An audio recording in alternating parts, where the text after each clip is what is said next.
visit the country, and you see it quite clear that the uranium exploitation, because for nuclear power you need uranium, and most of it is in politically unstable countries, and so that's also a big problem. And people will always tell you that nuclear energy is clean, but wait a minute. When you see that, I mean, mining extraction is always a very, very dirty job. And if you need to take minings like uranium, take it from a mine from, let's say, Australia, like you see it in the movie, transport it into Europe, that's like a very, very bad CO2 or carbon footprint. So never you can say that nuclear energy is clean or it's climate friendly. Definitely not. It's definitely not climate friendly. But last year actually in Luxembourg we had the chance to talk to a man from Niger, which is a small country in Africa where one of the biggest uranium mines are. And there it's actually most of it the French government who are exploiting the uranium mines, and it's under catastrophic conditions. And we spoke to these persons who are from nomads, like nomads, you know, Tuareg maybe, you know, it's the traditional nomads in the Sahara, and who are totally exploited, who are totally don't have any access to clean water, who are where the children are really all the time contaminated by it. So you can see that this is really also exploitation on neo-colonialistic style, just like it used to be in the times of the colonies. And then one of the biggest problems is the final storage, because what are you doing with all the waste that is produced by the nuclear industry? You have to know that the normal waste that is produced by a nuclear power plant is approximately active or radioactive for at least 6,000 generations. So you have to think about it. 6,000 generations is like approximately 150 to 200,000 years. So just think about it, what a huge responsibility it is. And 6,000 generations, I mean, you cannot know what will happen in 6,000 generations. You cannot even imagine how this place will look like right now as we speak. Will there be an ocean? Will here be... You don't know it. Because 6,000 generations is something we cannot process. It's even an absurd projection for the human mind to think in 6,000 generations. And so there is no place where we could actually put it. And as the nuclear industry developed after the Second World War, as all the countries raced to get the atomic bomb, they actually thought that the best way of getting rid of the nuclear waste was to put it in the ocean. Because still until today, the ocean is the world's biggest dustbin. Everybody knows it. That's why I put this picture here, which is from a documentary. As you can see, like all the countries who are striving for atomic bombs have huge disposals. The Russians had one of the biggest, the British, and then the Americans naturally also. But even countries like Switzerland, who don't even have a coast, they disposed their waste in the ocean, mostly in the Adriatic, so quite close to here. And until 1989, this was totally legal. You could dump everything what you had into the ocean. Nobody would say anything.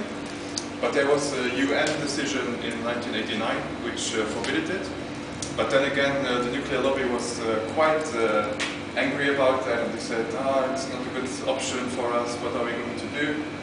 And it was mostly also the military who put big pressure on it, and so they deleted a couple of words from the UN mandate, which stated that actually they added also a few words, because they said that it's forbidden to drop nuclear waste from vessels. Vessel is like a ship, can be a submarine, anything. But the military, they, especially the United States, they made a lot of lobby, and then they put only surface vessels, which means ships which go underwater. So for the military, it's still legal to put in submarines, put all their waste just into the ocean. So that's still legal, thanks to the brilliant work of the US Army. And so the problem is actually that once you have this waste, this nuclear waste, it is very, very high temperature. So what most countries do is, that's the other picture, which you see down here. Most countries, they put their waste into like swimming pools, and they're actually called also cooling swimming pools, because here the nuclear waste from the reactor will be stored for approximately 8 to 10 years. So 8 to 10 years, you put it in water just to cool it off. And that's actually one of the best possibilities that you can do, but you cannot do it for, like I said, 6,000 generations. So the nuclear lobby decided in Europe that, well, we cannot build like 100,000 swimming pools to put our nuclear waste in it. And actually, most of the French nuclear waste, it is simply just takes this way. It goes by the train and by the lorry or trucks. It goes to the sea. They drive throughout the Baltic Sea, go to St. Petersburg, and then drive 5,000 kilometers to Tomsk, Russian central Siberia. And where ends up our nuclear waste? The European nuclear waste lands all in Russia. This is a satellite picture because it's forbidden to go there.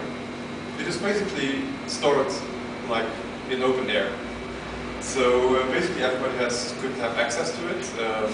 If anything could happen, it's open air storage in the middle of a populated area. So this is actually what the best concept is of the European governments and the European nuclear energy lobbies, to just put all the waste in Russia and forget about it. And Russian officials say, well, we have a big country, if something happens we still have lots of our countries. So, they don't seem to mind too much about it because mainly they get a lot of money for it. The Italians, they have another way of disposing it. Basically, the Italian energy ministry in the 1980s and 70s, they paid the mafia to put all their radioactive waste on ships. And then there was a crew, a very poorly educated crew, was given a very old ship, and they basically just sank it anywhere. And the problem is that we nowadays don't know where those ships were sunk. And so every couple of months we get like these Easter eggs around the Mediterranean. This was in Somalia. In 2009, there's a container of radioactive waste which was washed ashore. But the bad news is it was empty. So it has already gone totally to the sea.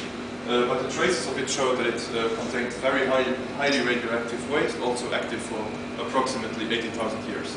So now it's in the Mediterranean, and there were approximately a few hundred of those ships who were sank by the Italian mafia in cooperation with the Italian government, because they thought it would be the best way.